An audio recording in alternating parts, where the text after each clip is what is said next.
Welcome to Healing Families with Pastor Zandi Thwala. It's a joy to be with you once again for our second episode. And today we are going to continue from where we left off. We said we would talk about what to do if you find yourself in that space. I want to take this time to just recap on what we spoke about. We spoke about the causes of infidelity, and we highlighted that when you fail to erect boundaries, you'll get yourself into trouble. When you walk in pride, you'll get yourself into trouble. We also spoke about the fact that when you are not in love with your spouse, you are more prone to making that mistake. This week, I want to start off by including another point that I believe we left out because of time. And that is the fact that if you are not fulfilling your marital obligations towards one another, you also become prone. What do I mean by marital obligations? In marriage, that's where we are to find recreational companionship. That's where we're supposed to find sexual fulfillment. In marriage, we're supposed to find just someone to partner with in life, in finances, and all those things. I think we will delve into those in detail at a later stage. When I'm not finding those things within my marriage, I become prone or more susceptible to making erroneous decisions. For example, as women, we do have I want to call it unfortunate mindset, or maybe just a tendency to be manipulative, in that many times in marriages, men are more sexual than women. And because you know this, you find a lot of women will make the unfortunate mistake of using that against them. What do I mean using that? I mean withholding sex so that you can bully your spouse into doing what you want. It's a very foolish thing to do. It catches up all the time. Sex is not meant to be a bargaining tool in marriage. It's just, if the Word of God speaks about how your body is not your own and his body is not his own, what that means. And it actually is specific to say, fulfill your marital obligation. It calls it an obligation. And it even talks about when you decide not to be sexually intimate, that it shouldn't be for extended periods of time. Because it's important for that part, it's a pivotal part of the marriage relationship. But a lot of times what happens is women will be frustrated with men, and once they feel frustrated, they feel like, I'm sorry, but you're so not touching me. And when that happens, you're not fulfilling your end of the deal, and you make your partner vulnerable. So then the person has to go outside of the home to find what they are not finding in the marriage. I am not saying when you are not having sex with your husband, he now has a right to be unfaithful. That is not what I'm saying. Ultimately, the choice to do what is right or to do what is wrong remains with the individual. No one can blame anyone for unfaithfulness. If you cheat, it's on you strictly. But I am saying that we can acknowledge our part in making it easier or facilitating poor decision making. If you withhold what I should be getting from you, I have an appetite that is not satisfied or fulfilled within the space. So when the enemy comes and is literally luring me into a snare, I find myself gravitating towards that for the simple reason that there's a need that is unmet. Same for women. I said women love attention and affection. A lot of times men take women for granted after they've been married for a while. I don't know if it's in this part of the world, but after a while, you're married to someone, all the compliments stop flowing. They don't notice that you're beautiful. They don't notice that you're doing anything great. A lot of times they're complaining about everything, and they're not even noticing that they are. They're complaining about your cooking. They're complaining about your parenting. They're complaining about, maybe because of pressure at work or whatever it is, but the bottom line, you have this person that you live with who is now continuously just releasing negative words. Meanwhile, this is the person who managed to woo you into his space or into marriage through speaking positive words and just celebrating you and speaking words about what it is that they love about you. So then you're in your workspace and you have people who are saying, oh, you're so smart, you're so gifted, and we love this about you, we love that about you. And because they are saying this, they are making the deposits that the other spouse should actually be making. And before long, the heart is weakened in that, because this is a need for a woman, you begin to, literally you're dressing up and you're thinking, I wonder if Mr. So-and-so will see me or will notice me today, because you know your spouse is not going to notice you. I heard of a story of a lady. Actually, I do quite a bit of marriage counseling, and I was speaking to this lady, and she was saying that the husband would ask her if she was fine, like if he noticed that something was, if she was being aloof or she was being just generally a bit down, are you okay? And to which she would respond, yes, I am. And he'd be like, okay, please remember to, pay the bills and take care of A, B, C, D. But when she'd get to work, this individual would say, are you okay? And when she responded and said, yes, I am, she was specifically telling me how she found herself in an adulterous relationship. She says, and you would say, no, you're not. I know because how you're behaving this morning is, and he'd go into detail of the changes that he was observing. And unfortunately for women, that's very moving.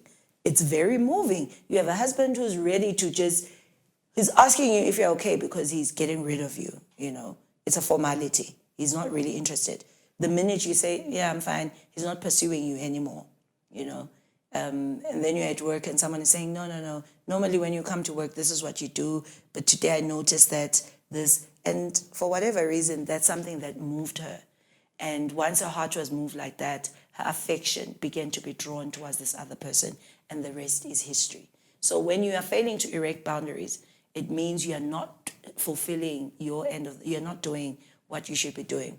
I'm encouraging you, husbands and wives, to go the extra mile, make an effort to be enjoyable to your spouse. If you quarrel a lot, if your space is toxic because of the type of conversations you choose to have, then both of you will find that you're not eager to be together. So even if you are given a ticket to go on holiday, you find yourself thinking, oh, I wish I could go with my girlfriend. You're not trying to have an affair. This is your girlfriend. But that you don't want to be with your husband on holiday should tell you that the condition of the relationship has deteriorated to an unacceptable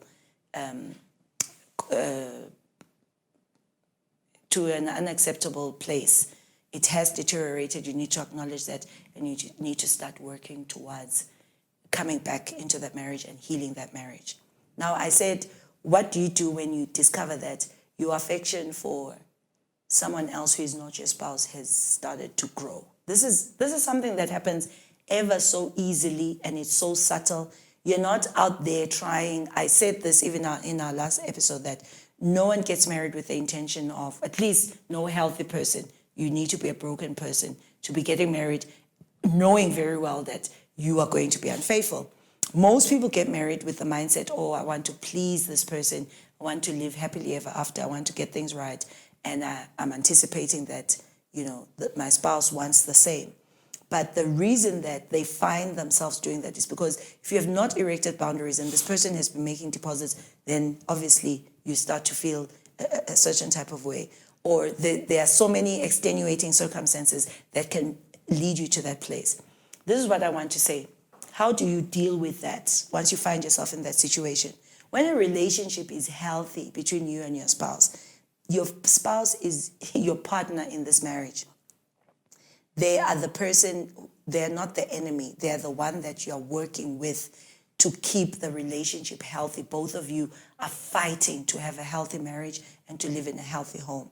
So the one person who has a vested interest in this issue is your spouse. So when a relationship is healthy, the best and first person you need to talk to, if there's any attraction that is outside of the marriage, is your spouse.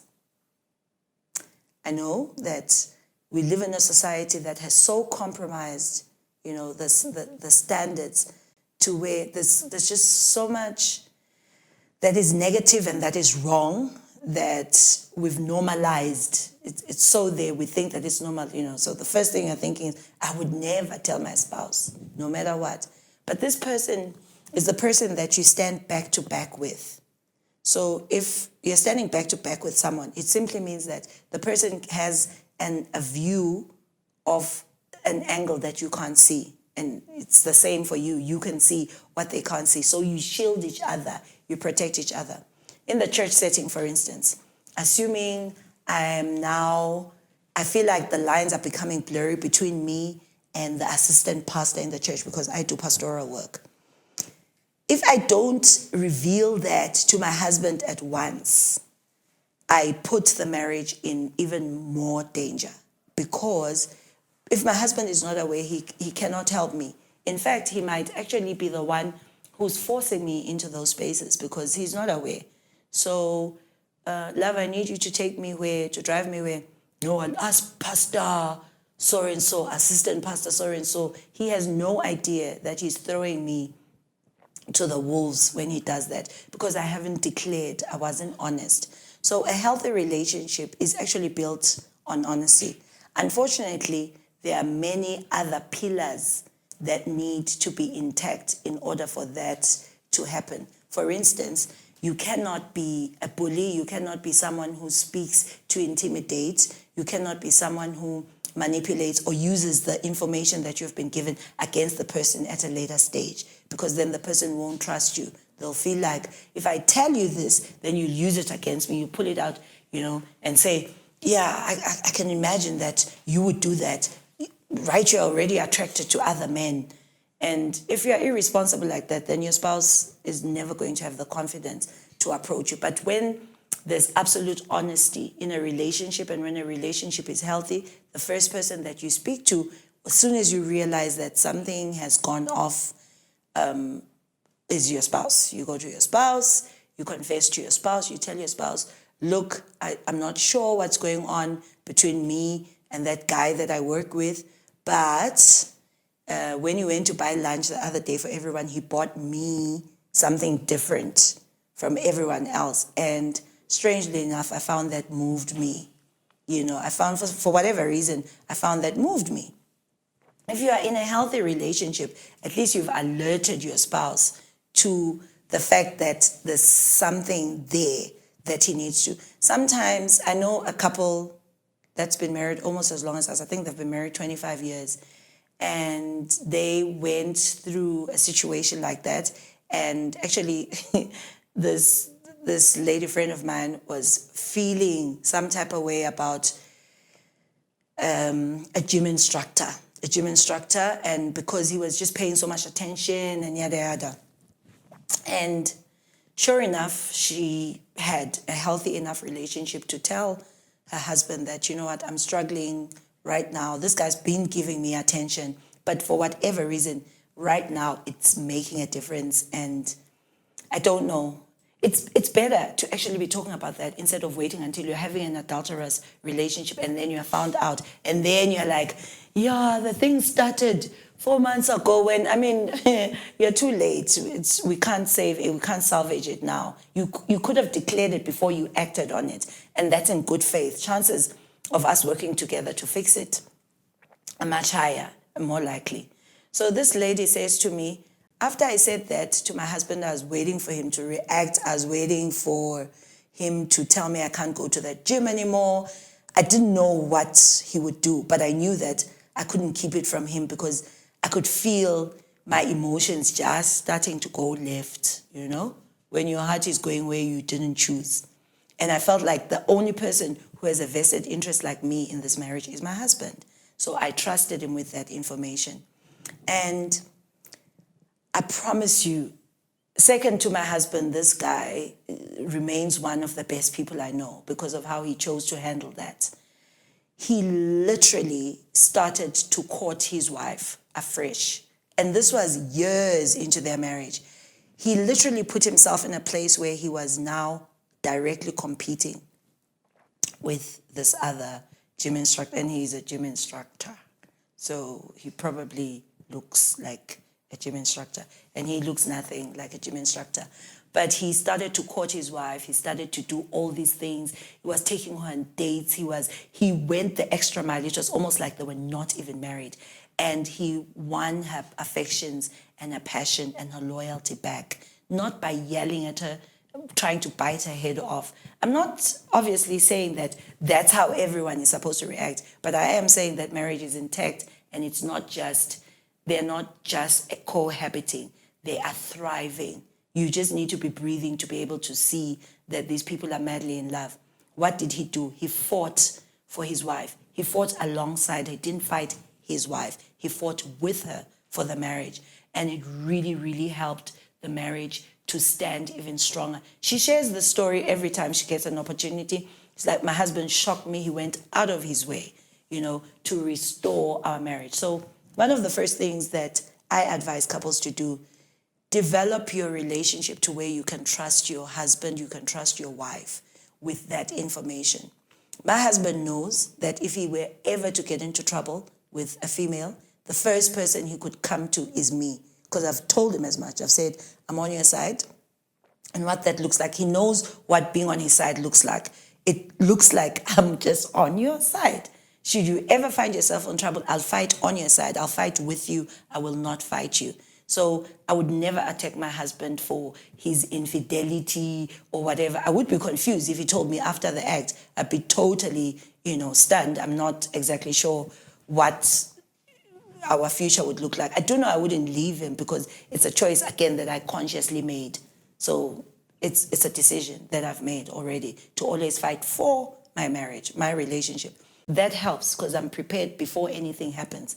I'm not fumbling when the situation arises. So basically, I'm encouraging you, please make sure sin thrives in secrecy. If you keep it a secret, you're in trouble, you're in big trouble. Find someone that you can, if your spouse is irresponsible, like he might punch you or stab the guy, or, run him over or poison him or slash his tires, your spouse, who you're married to, then you probably need to talk to a counselor. It's very important to have people in our lives who help us with these things, who have walked the way before us, and they are able to speak words of wisdom and sound words to bring sound counsel into our lives during times of crisis. If you know that you're developing feelings for someone else and you cannot possibly declare it to your spouse, he doesn't have the capacity for that type of thing, find a counselor, find someone who will be able to help you. Please do not find a peer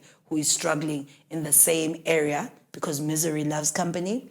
So you're telling her that, oh, my friend, I think I'm developing feelings, and she's like, oh, me too. You don't want that, because then you are both drowning. No one is lifting anyone out of the pit. That's very, very important. So you talk to someone and you acknowledge that sin thrives, or things that are wrong, affairs, they only can grow when they are a secret. The minute you expose them, they lose the power that they would otherwise wield over you. Very important to declare it to someone and find a way forward and out of it. I hope this was helpful. Until next week, goodbye.